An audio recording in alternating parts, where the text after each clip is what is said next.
Good afternoon. मेरा नाम है गौरव चौधरी और मैं एक बॉटनी फैकल्टी हूँ। मैं आज आप लोगों के सामने एक डेमो वीडियो प्रस्तुत करता हूँ। मैं हिंदी मीडियम और इंग्लिश मीडियम दोनों में पढ़ा सकता हूँ और मैं नीट के लिए ही पढ़ाता हूँ। आज हम 12th क्लास का एक बहुत ही अच्छा टॉपिक लेंगे जिसका नाम है लैक ओपेरॉन मॉडल। और ये क्या होता है इसके बारे में विस्तार से जानते हैं।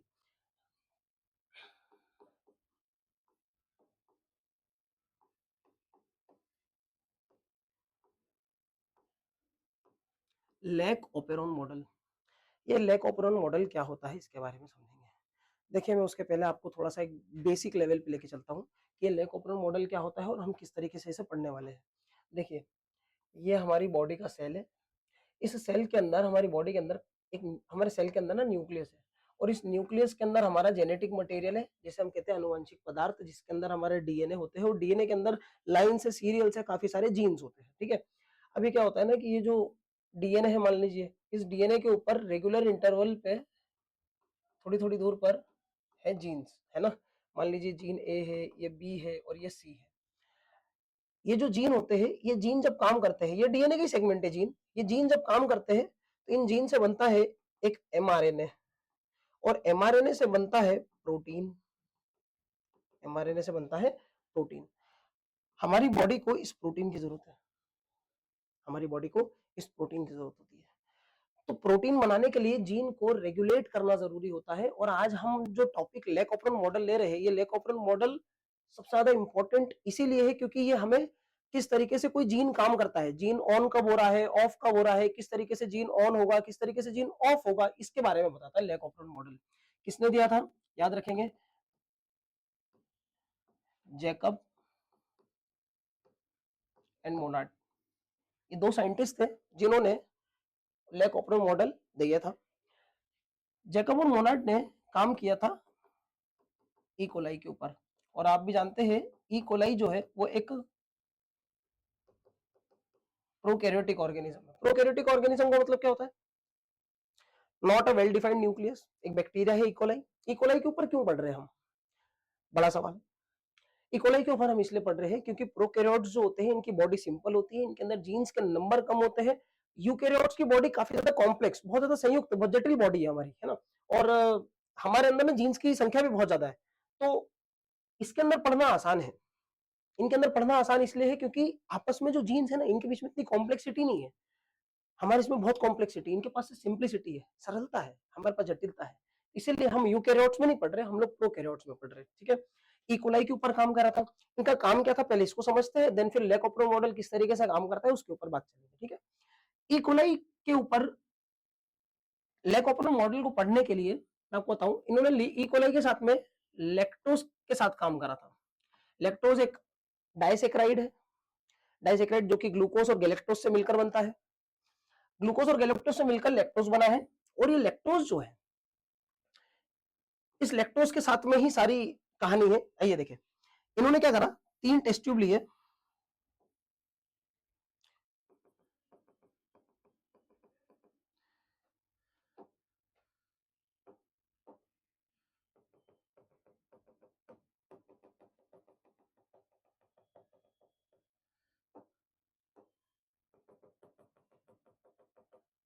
देखिए, इन्होंने क्या करा, इस वाले टेस्ट ट्यूब के अंदर सिर्फ और सिर्फ ग्लूकोज डाला।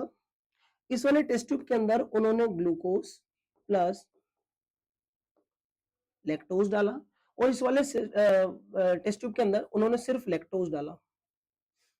और उन्होंने तीनों टेस्ट ट्यूब के अंदर इकोलाई ऐड कर दी। अभी इन्होंने जो इकोलाई ऐड करी थी, जाहिर सी बात है इकोलाई को ऐड करेंगे और इकोलाई को अगर ये अपने फूड के रूप में मिलता है, ये उनका अगर खाद्य माध्यम बनता है किसका, इकोलाई का, तो इकोलाई खाना खाएगी और फिर मल्टीप्लाई करेगी। कोई भी ऑर्गेनिज्म को जब फूड मिलेगा तो वो फूड मिलने के बाद उसके पास एनर्जी रहेगी और उसी एनर्जी को रिप्रोडक्शन में लगाएगा और अपने नंबर्स बढ़ाएगा, अपनी प्रोजेनिस बढ़ाएगा और मल्टीप्लाई करेगा। जब वो मल्टीप्लाई करेगा तो हमने देखा कि ये जो ग्लूकोज था, इसके अंदर जब इकोलाई को हमने ऐड करा तो इसके अंदर उसको, मतलब जैकब को और मोनार्ड को, उनको no lactose digesting enzymes form, उन्हें इस वाले के अंदर लैक्टोज को पचाने वाला एंजाइम नहीं मिला। लैक्टोज को कौन सा एंजाइम पचाता है? लैक्टोज को पचाने वाले एंजाइम का नाम है लैक्टेज। ये एंजाइम है जो किसको पचाता है? लैक्टेज को पचाता है।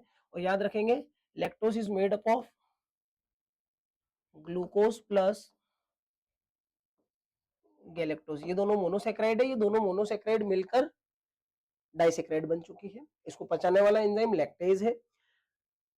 ई कोलाई का बहुत सिंपल सा फंडा है कि ई कोलाई को जब तक ग्लूकोज मिलता है तब तक ई कोलाई ग्लूकोज को ही प्राथमिकता देकर, मतलब प्रायोरिटी देकर और यूज करता है। और जब उसको ग्लूकोज मिलना बंद हो जाता है तो उसके बाद वो शिफ्ट होता है लैक्टोज पर। और क्या होगा अगर सिर्फ उसको क्या मिले? लैक्टोज मिले। अभी ध्यान समझिएगा मेरी बात। जब ग्लूकोज और लैक्टोज वाले मीडियम में डाला उसको, तो मीडियम में जब डाला तो यहां पर जो ई कोलाई गया उसमें स्टार्ट में तो लैक्टोज को पचाने वाला कोई एंजाइम नहीं मिला, लेकिन बाद में मतलब एंड तक लैक्टोज को पचाने वाला एंजाइम मिलने लग गए। इसका रीजन यहां से हमें क्या समझ में आया?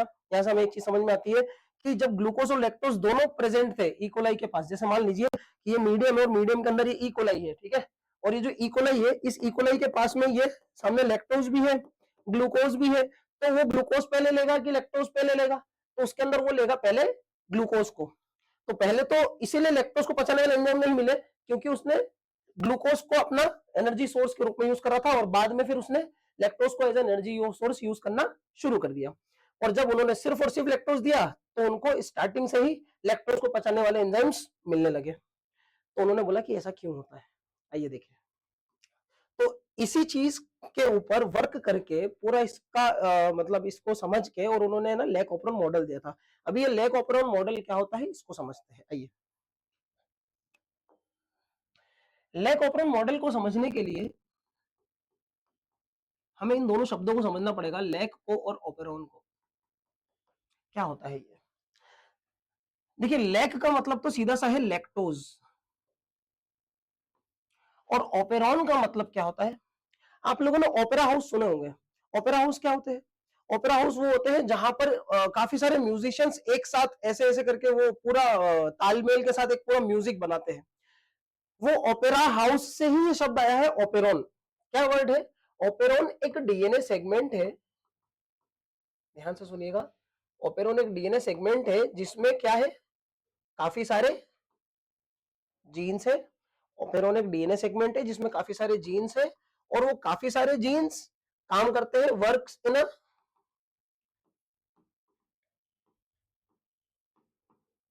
Coordinated manner. कोऑर्डिनेटेड मैनर में काम करते हैं, तालमेल के अंदर काम करेंगे और रेगुलेट करेंगे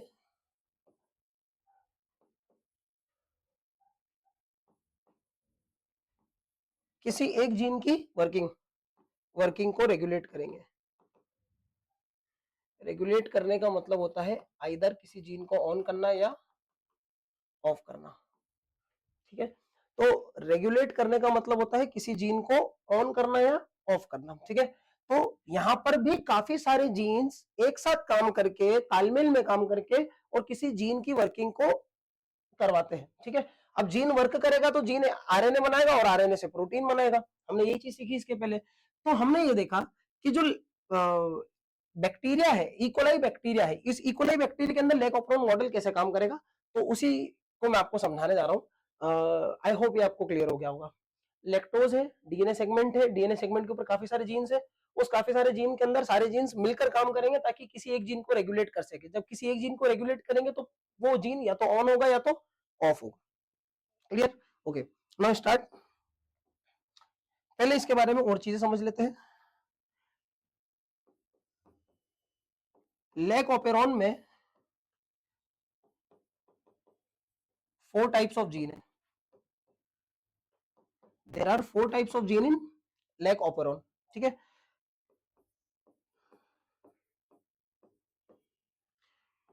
the one is structural gene.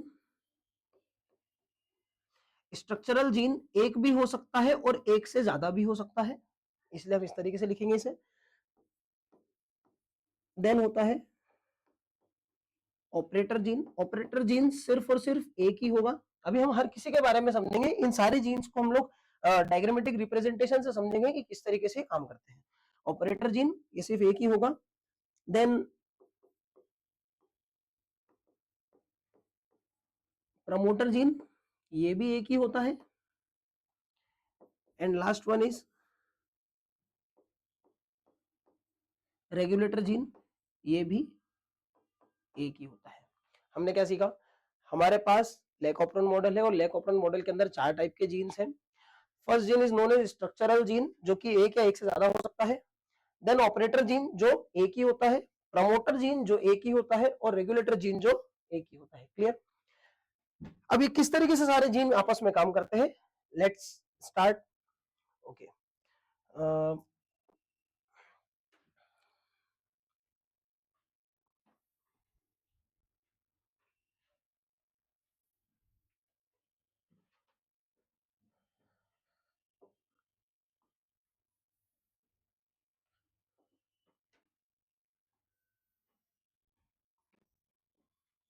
Okay.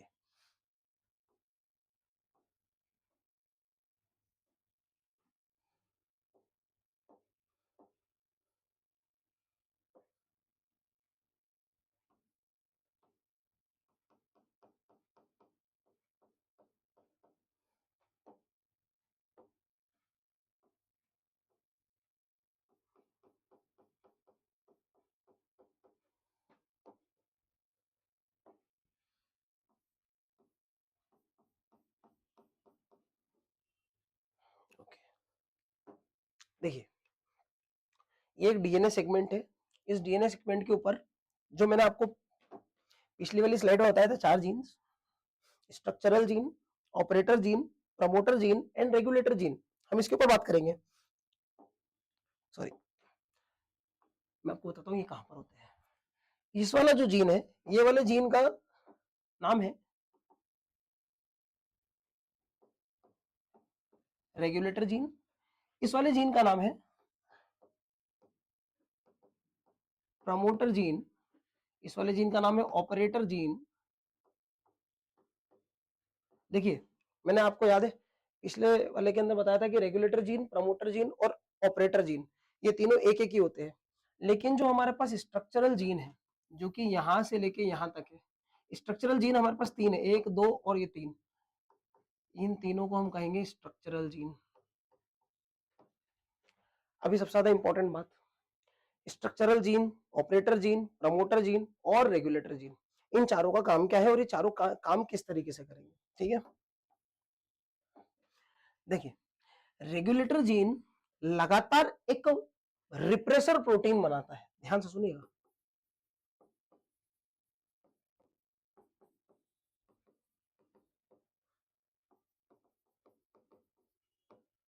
लगातार एक एक्टिव रिप्रेसर प्रोटीन बनाया जाता है, किसके थ्रू, रेगुलेटर जीन के थ्रू, और यह रिप्रेसर प्रोटीन बाइंड करता है, बाइंड्स विथ ऑपरेटर जीन। मैं आपको सब कुछ समझाऊंगा। देखिए, बाइंड्स विथ ऑपरेटर जीन, ये ऑपरेटर जीन के साथ बाइंड करेगा। प्रमोटर जीन क्या करता है, has site for the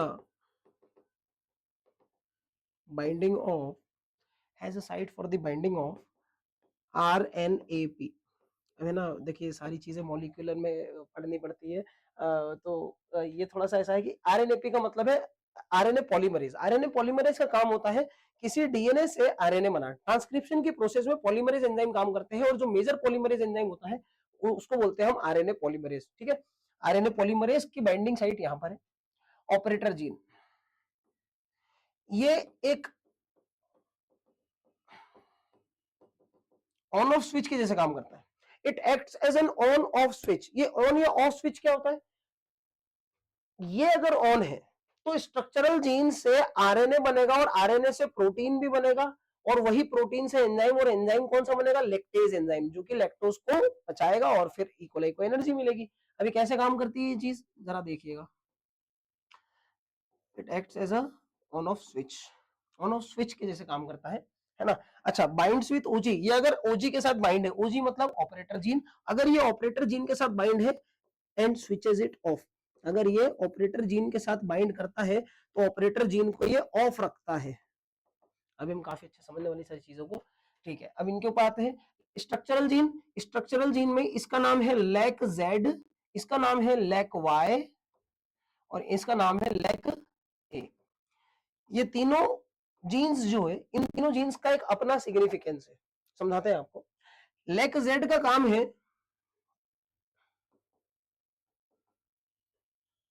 lactase बनाता है ये, है ना, लैक्टेज, लैक्टेज एंजाइम बनाएगा ये। लैक वाई का काम होता है, ये एक एंजाइम बनाता है जिस एंजाइम का नाम है परमिएज। और लैक ए का काम है, ये एक एंजाइम बनाता है।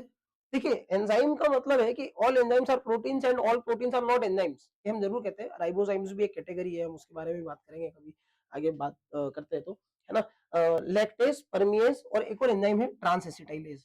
तो जितने भी एमआरएनए बन रहे हैं उन एमआरएनए से जब प्रोटीन बन रहा है तो this protein gets folded and converted into different enzymes. तो ट्रांसएसिटाइलेज,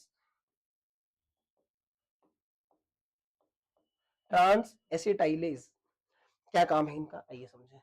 देखिए जब पर्टिकुलर किसी मीडियम के अंदर ही, मान लीजिए ये इकोलाई है और ये मीडियम है आसपास, इस मीडियम के अंदर यहाँ पर ये है लैक्टोज, क्या है ये जो लैक्टोज ये मैंने मार्क करा है, दिस इज लैक्टोज। ये लैक्टोज जब उसको मिलेगा तो लैक्टोज को अपने बॉडी के अंदर लेगी। बॉडी के अंदर लैक्टोज को लेने के लिए ये बहुत जरूरी है कि इकोलाई की जो ये सरफेस है ये परमिएबल होनी चाहिए। क्या होनी चाहिए? परमिएबल होनी चाहिए। अरे लैक्टोज की जो साइट है ये परमिएबल होनी चाहिए, ये मेम्ब्रेन परमिएबल होनी चाहिए। और लैक्टोज को अंदर लाने के लिए, परमिएबिलिटी बढ़ाने के लिए काम करता है परमिएज एंजाइम। कौन काम करता है? परमिएज एंजाइम काम करता है परमिएबिलिटी। तो it increases the permeability, it increases the permeability, है ना। ये लैक्टोज को अंदर लेके आने का काम करता है। लैक्टोज अंदर आएगा तो लैक्टोज को गैलेक्टोसाइडेज शुगर उसके ऊपर काम कर सके, इसके लिए बहुत जरूरी है कि इसके ऊपर एक एसिटाइल ग्रुप हो। क्या हो? Acetyl group. अभी आप जानते ही एसिटाइल ग्रुप जो है 2 कार्बन का मेंबर, तो एसिटाइल ग्रुप आपने एक सुना होगा, रेस्पिरेशन में हम एक बहुत ही अच्छा कंपोनेंट यूज करते हैं, उस कंपोनेंट का नाम है एसिटाइल कोएंजाइम ए, है ना। तो एसिटाइल कोएंजाइम ए से एसिटाइल ग्रुप का ट्रांसफर करते हैं, एसिटाइल ग्रुप का ट्रांसफर करता है। एसिटाइल ग्रुप का ट्रांसफर करेगा तो गैलेक्टोसाइडेज एंजाइम के ऊपर, गैलेक्टोसाइडेज एंजाइम या फिर गैलेक्टोसाइडेज शुगर के ऊपर ये लैक्टेज एंजाइम आराम से काम कर पाएगा। लैक्टेज बहुत आसान है, आप भी जानते हैं। इसका काम क्या होगा? Digestive nature for lactose. Lactose को डाइजेस्ट करेगा, लैक्टोज को डाइजेस्ट करेगा तो lactose will break down, lactose break हो जाएगा,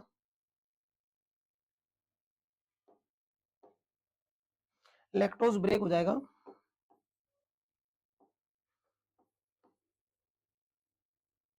ग्लूकोज प्लस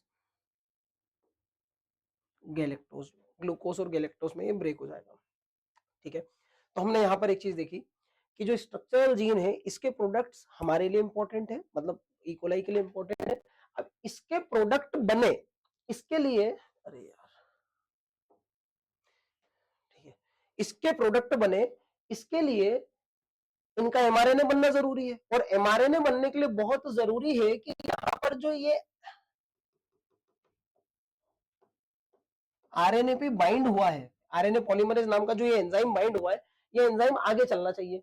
एंजाइम आगे चले उसके लिए बहुत जरूरी है कि एंजाइम का रास्ता खुला होना चाहिए, रास्ता साफ होना चाहिए एंजाइम का। एंजाइम आगे जब बढ़ेगा ना, उसके ऊपर पूरे डीएनए की जो लेंथ होती है उसके ऊपर, जब डीएनए की लेंथ के अलोंग जब एंजाइम चलता है उसके ऊपर, तो ये बहुत जरूरी है कि ये उसको रास्ता साफ मिले। अब रास्ता ही नहीं होगा तो कैसे चलेगा? तो यहां पर आपको बता दूं मैं, यहां पर प्रेजेंट होता है रिप्रेसर प्रोटीन। देखिए मैंने आपको बताया था रिप्रेसर प्रोटीन ओजी से बाइंड होता है और उसको ऑफ रखने का काम करता है। ये ओजी से बाइंड है, ऑफ रखने का काम कर रखा है। अब मान लीजिए कि किसी दिन लैक्टोज आया, लैक्टोज आएगा तो लैक्टेज चाहिए होगा उसको पचाने के लिए, तभी तो एनर्जी मिलेगी, उसको ब्रेक डाउन करेगा, मेटाबोलाइज करेगा उसको, है ना। लेकिन वहां पर कौन चिपका हुआ है? आरपी चिपका हुआ है। अब आरपी चिपका हुआ है तो आरएनएपी आगे चल नहीं पाएगा। ये जो आरएनएपी है ये आरएनएपी आगे नहीं चल पाएगा। अब ये आगे नहीं चलेगा तो इसके ऊपर नहीं चलेगा, और इसके ऊपर नहीं चलेगा तो ये इनके एमआरएनए नहीं बनेंगे, और एमआरएनए नहीं बनेंगे तो प्रोटीन नहीं बनेगा, और प्रोटीन नहीं बनेगा तो एंजाइम नहीं बनेगा, और जब एंजाइम्स नहीं बनेंगे तो कोई भी एक्टिविटी नहीं होगी। सर क्या प्रोसेस रहेगी अगर उसको आगे बढ़ाना है और चालू करवाना है? लैक्टोज अच्छी मात्रा में होना चाहिए। लैक्टोज की जो क्वांटिटी है, लैक्टोज की जो क्वांटिटी है वो अच्छी मात्रा में होनी चाहिए। Quantity of lactose should be in good amount, है ना। लैक्टोज की क्वांटिटी अच्छी मात्रा में होगी, ये मैंने ज्यादा का सही लगाया है, ज्यादा मात्रा में होगी तो ये लैक्टोज आएगा। और मान लीजिए ये जो रिप्रेसर प्रोटीन है, इस रिप्रेसर प्रोटीन से बाइंड करेगा लैक्टोज, और ये जब वहां बाइंड होने लगेगा, कौन, ये रिप्रेसर प्रोटीन जब जाके ओजी पे बाइंड होने लगेगा तो ये वहां पर बाइंड नहीं कर पाएगा। जब बाइंड नहीं कर पाएगा तो ये चीज यहां से हट जाएगी, अरे ये चीज यहां से हट जाएगी, और जब ये चीज यहां से हटेगी तो इसका रास्ता हो जाएगा साफ। अरे इसका रास्ता यहां से हो जाएगा साफ, और ये यहाँ पर आगे मूव कर पाएगा। जब ये आगे यहाँ पर मूव कर पाएगा तो ये आसानी से इसका एमआरएनए बनाएगा ट्रांसक्रिप्शन करके, जिसे हम अनुलेखन की प्रक्रिया कहते हैं हिंदी में। और यहां से जब इसके एमआरएनए बनेंगे तो एमआरएनए से प्रोटीन बनेंगे, और प्रोटीन से एंजाइम बनेंगे, और इस तरीके से लेकोप्रोन की प्रक्रिया पूरी तरीके से कंप्लीट होगी। ये हमारे पास था। यहाँ पर दो चीजें काम करती है। एक होता है इंड्यूसर। इंड्यूसर का मतलब होता है ऐसा वो चीज जो जीन को ऑन कर दे, इंड्यूस कर दे, जीन को ऑन करने वाला। और यहाँ पर हमारे पास जो इंड्यूसर होगा, हमारा बहुत फेमस इंड्यूसर है लेकोप्रोन के अंदर, इंड्यूसर कौन होगा, लैक्टोज होगा। Lactose, lactose is then inducer. Lactose inducer कौन होगा, लैक्टोज होगा, ठीक है। लैक्टोज, या अगर मैं बात करूं थोड़ा सा नीट से हट के सवाल है, एक थोड़ा और अच्छा सवाल, कि रियल इंड्यूसर कौन है, आपसे पूछा जाएगा रियल इंड्यूसर कौन है। मान लीजिए आ गया नीट में, रियल इंड्यूसर कौन है, रियल इंड्यूसर कौन है, तो हमें बताना है कि रियल इंड्यूसर है एलोलैक्टोज। कौन है, एलोलैक्टोज।